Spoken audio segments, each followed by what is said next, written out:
শুভ সকাল বন্ধুরা, তোমরা সবাই কেমন আছো? আই হোপ তোমরা সবাই ভালো আছো। আর আমি তো ভালো আছি। তো আমি একটা মেয়েকে একটা কথা বলছিলাম, সেটাই তোমাদের দেখাচ্ছিলাম। তো দেখো, সকালবেলা ঘুম থেকে উঠেছি, আর আজকে উঠেছি একটু সকাল সকালে উঠেছি। এখন তো আমি একটু একটু সকাল সকালে উঠি। সকালে উঠেই আর কি শুরু করে দিয়েছি কাজ। তো কাজ করতে করতে এখন মা অর্ধেক করেছে। কাজ করতে করতে ভালো একটু ভিডিওটা করি। কাজ ছিল কী বলো তো, এখন আর ভিডিও করার একদম ইচ্ছাই হয় না। একদম মন থেকে বলছি, মানে কষ্ট যে ফলে কষ্ট, সেই হিসাবে তো একটা ভালো লাগার জায়গা থাকে না, মানে সে অনেক সময় হয় না যে ভালো লাগছে না, তবুও করার একটা ব্যাপার থাকে। তবুও সেই সেই চেষ্টা আর কি করছি। আর অনেকের একটু ভালোবাসাও আছে, সেই ভালোবাসার জন্যই করছি। তো শত কষ্ট হলে করেই যাচ্ছি ভিডিওটা। তো বন্ধুরা, এই দেখো সমস্ত কিছু মা কী বলো তো, উনি করে ঠিকই, কিন্তু উনি সব অতটা গুছিয়ে করতে পারে না। তো একটা বউ মানে ইয়াং জেনারেশন এখনের কাজকর্ম কিন্তু আগের তুলনায় অনেক বেটার হয়েছে। এটা এখন জেনারেশন কিন্তু সব পারে, একটা মেয়ে সমস্ত কাজ করতে পারে। আগের জেনারেশন কিন্তু অতটা গুছিয়ে কাজ করতে পারে না, আমার মনে হয় সেটা। এখন জেনারেশনে সমস্ত কাজ ভালো করতে পারে, সে রান্না বাড়ার থেকে। মানে এখন মেয়েদের তুমি যা বলবে না, মেয়ে হোক আর ছেলে হোক, সেই কাজগুলো কিন্তু চটজলদি করবে। আর সবথেকে একটা সুবিধা আছে সোশ্যাল মিডিয়া হওয়াতে, একদম মানুষের যেমন খুব উপকার হয়েছে সোশ্যাল মিডিয়া। যেমন কেউ রান্না করতে পারছে না কিছু, ধরো আমি অনেক কিছু রান্না করতে পারছি না, সেটা ফট করে একটা সুটেবল মিডিয়া দেখে নিলাম, বেশ সুবিধা হলো। কিন্তু এই সময় এই জন্যই বেশ বেশ ডেভেলপমেন্ট এখনকার মানুষদের। আগের মানুষ ছিল না। মা দেখো ওই পাশে ঘর মোছামুছি করছে, উনি আর কি রান্নাঘর বললাম না, রান্নাঘর আমার রান্না না, আমি তো মানে বাসি কাপড়ে যাই না। আর ওই মা আর কি ঘরটার মুছে ফেলে আমরা তারপরে রান্না করে যাই। আর এই সোশ্যাল মিডিয়ার কথাই বলছিলাম, মোবাইলটা কিন্তু সত্যি কথা অনেকটা প্রয়োজনীয় জিনিস। অনেকের কাছে অপ্রয়োজনীয়, বাচ্চাদের কাছে একটু বেশি প্রয়োজন। অনেক বাচ্চারা কিন্তু সত্যি এটা মোবাইলের নেশা, মানে খেতে চায় না। আমার মেয়েই মাঝে মধ্যে মানে মোবাইল নিয়েই খায়। এটা একদম ব্যাড হ্যাবিট, মানে খুব খুব বাজে হ্যাবিট এগুলো। এই মানে খেতে বসে মোবাইল দেখা সবথেকে খারাপ, কারণ ওই খাবারগুলো হজম হয় না। মানে আর তারপরে মানে চোখের দৃষ্টির ব্রেনের অনেক ক্ষতি হয় বাচ্চাদেরকে। একটা মোবাইল মানে কোথার থেকে কী, সেখান থেকে বুঝতে পারছি সেটা একটা বাজে এফেক্টও থাকবে। কিন্তু হ্যাঁ, সোশ্যাল মিডিয়া অনেক, যেমন মোবাইলটা যে যেভাবে ইউজ করে, অনেকে তো ওই এই মোবাইল দিয়েই তো প্রচুর প্রচুর টাকা ইনকাম করছে। মানে আর মানে পৃথিবীটাকে একদম হাতের মুঠোয় এনে দিয়েছে মোবাইলটা। আমার তো তাই মনে হয়, যেখানে যা দেখার বলার যা কিছু করার, সোশ্যাল মিডিয়া, ব্যাংকে টাকা তুলতে হবে, ব্যাংকে টাকা যেতে হচ্ছে না। বাড়ির আগে যেমন চিঠি একটা খবর দিতে গেলে সে কতদিন লেগে যাচ্ছে, সেই বাড়ি হয়তো সৎ কাজই হয়ে গেল, কিন্তু সেই খবরটা আদৌ যেয়ে পৌঁছাতো না। আর এখন কত সুবিধা সমস্ত কিছুতে। আর দেখো, আমি কাজের ফাঁকে ফাঁকে তোমাদের গল্প করছি। আমার একটু গল্প করতে বেশি এখন ইদানিং মনে ভালোই লাগে, মনে কি বেশি গল্প করা হয়ে যায় তোমাদের সঙ্গে। না, সবার সাথে অ্যাকচুয়ালি আমি সবসময় মুখ বুঝেই তো থাকি, তো তোমাদের সামনে পেয়ে আমি বেশি গল্প করি। মানে বেশি তো এখন আমার বন্ধুবান্ধব অনেক কমিয়ে দিয়েছে, আর এখন একটু সময় কমই ব্যয় করি। তো সেই জন্য ভাবেই তোমাদের পাই তো সামনে, মানে তোমাদের যখন সামনে পাই বলতে, এই যে সোশ্যাল মিডিয়ায় পাই, ওই জন্য বেশ গল্প টল্প করি, যত মনের কথা আছে সব তোমাদেরকে শেয়ার করি। আর এই ড্রেসটা হচ্ছে কি আমার ওর বান্ধবী, আর আমার বান্ধবীর মেয়ের বান্ধবী, আর ওর মেয়ে আমার মেয়ের বান্ধবীর ড্রেস। একদিন এসেছিলো আমাদের বাড়িতে, আসার পরে ড্রেসটা রেখে গেছে, ওরটা ও নিয়ে গেছে, ওরটাই নিয়ে গেছে। আর ওরটাই ও আরেকটু রোগা, এর থেকে একটু রোগা, কিন্তু ওই জন্য ওর মা মেরে দিয়েছে সাইডে, ওই জন্য ওর ওপর হচ্ছে না। তো এই যে মা বলছে, মা এটা কি সমস্যা হচ্ছে, আর সেই এখনও আনা হয়নি। মানে কী বলো তো, যা আনাই হয়নি, কারণ ও এদিকে ব্যায়াম করে। এখন জল বললাম না, আমাদের এদিকে প্রচুর জল হচ্ছে, যে মাঠে ব্যায়াম করানো হয় সেই মাঠে পুরো জল। আগের দিন পুরো এক হাঁটু জল ছিল, সেখানেই আর কি নিয়ে, ওই জন্য আসা যাওয়া হচ্ছে না বলে হলো না। তো অন্যরা সোশ্যাল মিডিয়ার কথাই বলছিলাম। সোশ্যাল মিডিয়া কিন্তু আমার দিকটাই যেমন অনেকটা সুবিধা, যেমন পড়াশোনাটা অনেকটা সুবিধা হয়ে গেছে বাচ্চাদের। যেমন প্রজেক্ট যেগুলো আমরা কি জানতাম, একটা ঘর তৈরি করতে, আমি দেখো মাঝে ঘর তৈরি করা আমার তো সত্যিই সাধ্য। আমি আমার মতন করে ভেবেছিলাম, সেটা করেছিলাম, সেটা আমি ঠিকঠাক মানে রূপ দিতে পারছিলাম না, কিন্তু সোশ্যাল মিডিয়া এসে একদম চটজলদি হয়ে গেল। বেশ এইসব সুবিধা, এবং যার জীবন যে সুবিধা নেয়। কিন্তু হ্যাঁ, এর মানে বিশেষ করে বাচ্চাদের বেশি বেশি এফেক্ট হচ্ছে। বাচ্চারা এই মোবাইলটা দেখে মানে খুব খুব এফেক্ট আমাদের মনে হয় খুব হচ্ছে। আর বাচ্চা খুব কম, বাড়ির বাচ্চারা যে মোবাইল দেখে না, খুব কম। আমার মেয়েরা যে দেখে না আমি বলবো না, ও দেখে প্রচুর পরিমাণে মোবাইল দেখে। ও কিন্তু মোবাইল দেখা একদমই ভালো না, মানে বাচ্চাদের ক্ষেত্রেই ভালো না, কারোরই বেশি দেখা ভালো না, সেটা আমার হোক আর তোমার হোক। কিন্তু কী বলো তো, একটা অবসর সময় একটা সময় কাটানোর টিভি দেখা কিন্তু এখন বন্ধই হয়ে গেছে বললেই চলে। আমি তো তাই মনে করি, টিভি দেখা একদম বন্ধ হয়ে গেছে। এখন দেখো টিভি আর কেউ দেখে না। আগে সিরিয়ালের যে নেশা ছিল, বয়স্ক মানুষরাই একটু সিরিয়াল টিরিয়াল দেখে, ইয়াং জেনারেশন কিন্তু টিভি সিরিয়াল দেখে না। কিন্তু আমি দেখি, এখন আমি একটা সিরিয়াল দেখি, সেই সিরিয়ালটা 9টার সময় হয়। ওই সিরিয়ালটা আর কি, ওই খাওয়া দাওয়া করে বসে পড়ি সিরিয়াল দেখার জন্য। ওই সিরিয়ালটা দেখলেই, আর আমার মেয়ে দেখে যাচ্ছে কি, আর একটা আমার মেয়ে টিভি দেখে বললাম, ওই যে লাখ টাকার লক্ষ্মী লাভ, তাই দেখে সন্ধ্যা হলে পর বসে পড়বে। তো এই রেডি হয়ে গেছে, আর ড্রেসটা নিয়ে ওর খুব একটা অপ্রস্তুত অবস্থায় রয়েছে। খুব মানে আমার মুখে মানে আমার প্রতি রাগ ওর। মানে ড্রেসটা ও চেঞ্জ করেছে, কিন্তু রাগটা আমার প্রতি, মানে যা হয় আর কি। ও এখন ঠিক করতে পারছে না বলে আমার প্রতি রাগ। তো ও বেরোবে বলে আমি দাঁড়িয়ে রয়েছি। দেখো বন্ধুরা, ঘর ক্লিন করা প্রায় আমার হয়ে গেছে। কী বলতে, এত একটা ঘর প্রতিদিন ক্লিন করতে খুব খুব কষ্ট হয়, আর এখন একদম ভালো লাগে না করতে। মানে ওই যে বিতৃষ্ণা এসে গেছে জীবনের প্রতি, ভালো লাগে না।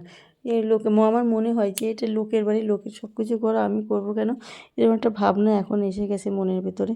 জানি না কেন এসছে, কিন্তু এসছে খুবভাবেই। তো এই ঘরটা ওই ঘরটা মুছে আসি, মানে প্রতিটা করে 2 কাঠা জায়গা যদি প্রতিদিন মুছতে হয়, তাহলে তো একটা মানুষের কত কষ্ট হয় বুঝতে পারছো। আমার তো খুবই কষ্ট হয় এখন। তো একদম কাজ করতেও ইচ্ছা করে না, কষ্টের কাজ করতে ইচ্ছা করছে না।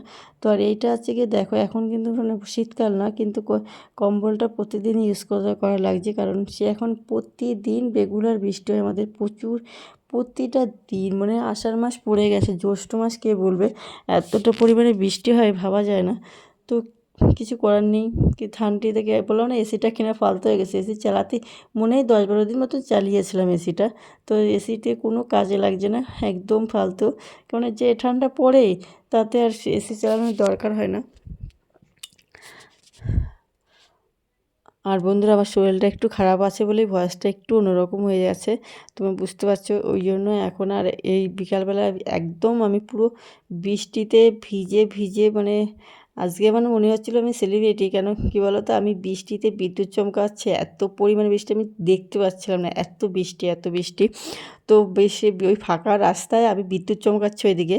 তো সেই সময় কোনো মানে হয়তো কোনো কাগজের কোনো ইয়ে, তো আমার একটা ছবি তুলিল, দেখলাম কি ফাঁকা রাস্তায় কেউ সবাই দাঁড়িয়ে পড়েছে, মানে যেখানে ফাঁকা পেয়েছে সব দাঁড়িয়ে পড়েছে। দেখলাম আমার একটা ছবি নিল। তো সেই জন্যই বলছি, আমার শরীরটা মানে এত পরিমাণে ভিজেছি, রেনকোট সব পরা ছিলাম, কিন্তু তবুও খুব কষ্ট হয়ে গেছে। মানে বিশাল মানে বৃষ্টি হয়েছে, বিশাল বৃষ্টি হয়েছে আজকে। মানে প্রতিদিন রাতে হয়, কালকে সকালের দিকে ছিল, দুপুর দিকটায় বেশ ভালোই ছিল, বৃষ্টি হয়নি। আজকে যখন আমি বেরিয়েছি তখনও ছিল না, বেশ রোদ ছিল। কিন্তু যে মানে যেখানে গন্তব্যস্থলে যাওয়ার পরে দেখছি ঝিরঝির করে হচ্ছে বেশ। তাও কিছুক্ষণ দাঁড়িয়েছিলাম। তারপর ঝিরঝির তো আমি আর মানিনি, তো চলে গেলাম। তো সেখানে গিয়ে দেখি বেশ কাজ টাজ ফেরার পথে সেই বৃষ্টি।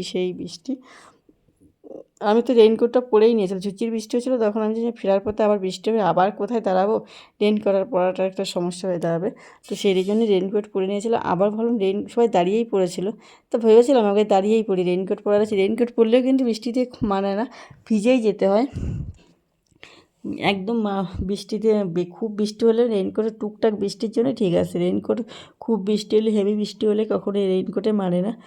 আমার তো তাই, আমি মানে যে কদিন রেইনকোট পরেছি, এই ঝড় বৃষ্টিতে প্রতিদিন আর কি ভিজে যায়, প্রতিদিন ভিজে যায়। আর এসে কাজটাও বেড়ে যায়, কারণ ওই জামা পুরো ভিজে যায়, আবার সেই জামা কাপড়গুলো কাচতে হয়। ওই জামা কাপড় রাখলে আবার মুছে ধরে যাবে, খুব সমস্যা হয়ে যায়। বৃষ্টি, আর এত তাড়াতাড়ি বৃষ্টি, আমার বৃষ্টিটা রাতে বৃষ্টি হলে ভালো লাগে, ঘুমিয়ে থাকবো কোনো অসুবিধা, কিন্তু আর দিনে বৃষ্টি হলে কাজে কর্মে খুব অসুবিধা। সময় মানে কথা আছে না, বৃষ্টি সবার জন্য আর কি সুখের বা আনন্দের হয় না, বৃষ্টি অনেকের জন্য কষ্টেরও হয়। বৃষ্টির সময় অনেকের কাজকর্ম বন্ধ থাকে, এটা একদম বাস্তব কথা, সত্যি। আমার তো তাই মনে হয়, কত মানুষ কাজে বেরোতে পারে না, কত কিছু করতে পারে না, সেই দিনকে তার একটা মানুষ যারা দিন মজুর, তারা কয়েকটা দিন বসে থাকলে তাদের কত কষ্টের বলো তো। সেই দিনকে খাবারের জোগান দেওয়াটাই কষ্ট হয়ে যায়, মানে খুব খুব কষ্টের হয়ে যায় এটা। একদম আমি এখন নিজে বুঝি তো, সেই জন্য আর বিশেষ করে বললাম, আগে অত বুঝতাম না। ওই জন্য বৃষ্টিটা সবসময় আনন্দ বা সুখের হয় না। এক শ্রেণীর মানুষে যারা বৃষ্টিকে খুব উপভোগ করে, আমিও একসময় করতাম, কিন্তু এখন আর করি না। এখন আর মানে বলো না, রাতে হলেই ভালো লাগে, দিনে হলে কাজের সমস্ত কাজে মানে ব্যর্থ, কাজ করাটা খুব অসুবিধা হয়ে পড়ে। তো বন্ধুরা গল্প করতে করতে প্রচুর কাজ কমপ্লিট করেছি, দেখো প্রচুর কাজ এখনও মানে রান্না রান্না রান্না কমপ্লিট আছে। চিংড়ি মাছ করলাম, আর এইটা দেখো সেই সাবানটা পুরো শেষ হয়ে গেছে, বাসন মাজার সাবানটা। তো সেইগুলো আবার চামচ দিয়ে বেশ এক জায়গায় করে রাখছি। বাসন ঠিক ঠিক কসবাইটি লাগাতে পারছিলাম না, তো তাই সেটা আবার ঠিকঠাক করে এই যে আবার বাসন মাজা শুরু করলাম। আর ওইদিকে তো রান্না আমার হচ্ছে, এগুলো তো আমি রেগুলারই প্রায় প্রতিদিনই করি। আর এখন আমার একটা কাজ বেরিয়ে গেছে, রান্না রান্না করতে গেলে আমার আবার বিশাল সমস্যা হয়, মানে আমি অন্য কাজগুলো কমপ্লিট করতে পারি না। ওই যেমন বাথরুমটা কালকে অনেক ওই বাচ্চা তখন মা রান্না করেছিল, কারণ বাথরুম পরিষ্কার করতে গেলে আর ওই সমস্যা হয়ে যায়। তো তখন ওই সকালে স্নান করে আবার পুজো না দিতে গেলেই রান্নার সমস্যা, মানে অনেক এখন ওইদিকে ঝামেলাটা পড়ে গেছে, খুব ঝামেলা পড়ে গেছে। মানে আমি এখন ঝামেলার মধ্যেই আছি বললেই চলে, মানে যেটা সামলাতে যায় অন্যটা হয়ে যায়। একটা না একটাকে বাদ দিতে হয়, আর দুটো কাজ একসাথে করা যায় না, মানে যেগুলো করা সেগুলো করা যায়। স্নান করলে পুজো দিতেই হবে, তাই পুজো দিতে গেলে আবার অনেকটা লেট হয়ে যায়, সেখানে রান্না। এবার রান্না করে কী বলো তো, রান্না করতে গেলে আবার ড্রেসপত্র চেঞ্জ করে, মানে সে ডবল জামা কাপড় চেঞ্জ করার ব্যাপার থেকে অনেক সমস্যা হয়ে যায়। তার পুজো দিতে লেটে, সূর্যদেবকে অর্ঘ্য দিতে অনেক মানে লেট, মানে ওইটা আমি দিতেই নিই। তো সেই টাইমে দিই, কিছু করার থাকে না, ওইভাবে চলছে। এখন জানি না কি হবে, কতদূর কী করতে পারবো, চেষ্টা তো করছি যে কি কতটা কী হয়। তো ওই জন্যই বললাম যে সত্যি কথা, বৃষ্টিটা সবার ভালো না লাগে, তাই রান্নাটা চেক করলাম। আর এখন না আমি অনেক কিছু রান্না করছি, মানে আমি আগে তো 2 পদে রান্না করতাম, এখন বেশ অনেক কিছুই রান্না করছি। রান্না করে এই আর তেজপাতাটা একদম বাড়ি বড়দের মতন, বয়স হয়ে গেলে যে মানুষের কোনো মূল্য থাকে না। আর তেজপাতাটা রান্না এত টেস্ট দেয়, কিন্তু সেই রান্নার পরে ওর কোনো কাজে লাগে না, ফেলে দিতে হয়। তাতে সেই জন্যই আমি বলি বয়স্ক লোকেদের সঙ্গে তেজপাতার গুণাগুণ আমি একটি বেশ যুক্ত করেছি। পরিবারের বয়স্ক লোকরা আমাদের জন্য কত কিছু করে, কিন্তু একটা সময় গেলে তাদের আমরা মূল্য দিই না। মানে ওদের ওই বয়স্ক লোক কেউ ইনকাম করতে পারে না, তো তারপরে বোঝা মনে হয়, খুব খুব বোঝা মনে হয়। এটা একদম বাস্তব। যে বাড়ি আর যারা যেসব বাড়ির বয়স্করা খুব সুখে থাকে, তারা সত্যি কথা পূর্ণ করে এসে, পূর্ণ না করলে বয়স্করা সুখে থাকে না। আর না, মানুষ দুটো বয়স হয়ে গেলে দুটো খাওয়ার জন্য তাই কত কিছু করে, ছেলেরা খেতে দেয় না। এটা বাস্তব কথা, আমি একদম সত্যি কথা বললাম। এটা এটা ঠিকও না। তো বন্ধুরা দেখো, আমি কাজ করতে করতে প্রচুর কথা বলে ফেলেছি, প্রচুর কথা কাজ তোমাদের দেখালাম। আজকে বললাম রান্নার অনেক অনেক করলাম। তো এগুলো একদম সত্যি কথা। অনেক আমি যেগুলো বললাম সোশ্যাল মিডিয়া, তারপরে বৃষ্টি টিষ্টি, এগুলো সমস্ত কথা একদম আর কি রিয়েল লাইফ কথা, একদম কোনো বানানো গল্প টল্প না। আজকে মনে হলাম না সেলিব্রিটি, কিন্তু সেই যে ছবিটা তোলারও কারণ আছে, মানে ওই বৃষ্টিতে তারপরে বিদ্যুৎ চমকাচ্ছে, দেখছে প্রাণের ভয়ও নেই, এমনি মৃত্যুরও কোনো ভয় নেই, সে মানে বাইক চালিয়েই চলে আসছে। তো সেই জন্যই একটা হয়তো ছবিটা তুলেছে, মানে পুরো রাস্তা জনশূন্য একটা রাস্তায় এত পরিমাণে বৃষ্টির টোপগুলো এত বড় বড় ছিল, সেই জন্য মানে সাংবাদিকের মনে হলো যে না, সাংবাদিক না কি জানি না, একটা ছবি তুললো তাই দেখলাম। ওই তো দেখারও সময় নেই, মানে সামনে এসে এটা মানে উনিও বৃষ্টির মধ্যে ভিজছিল। তো বন্ধু কেমন আছো বলো?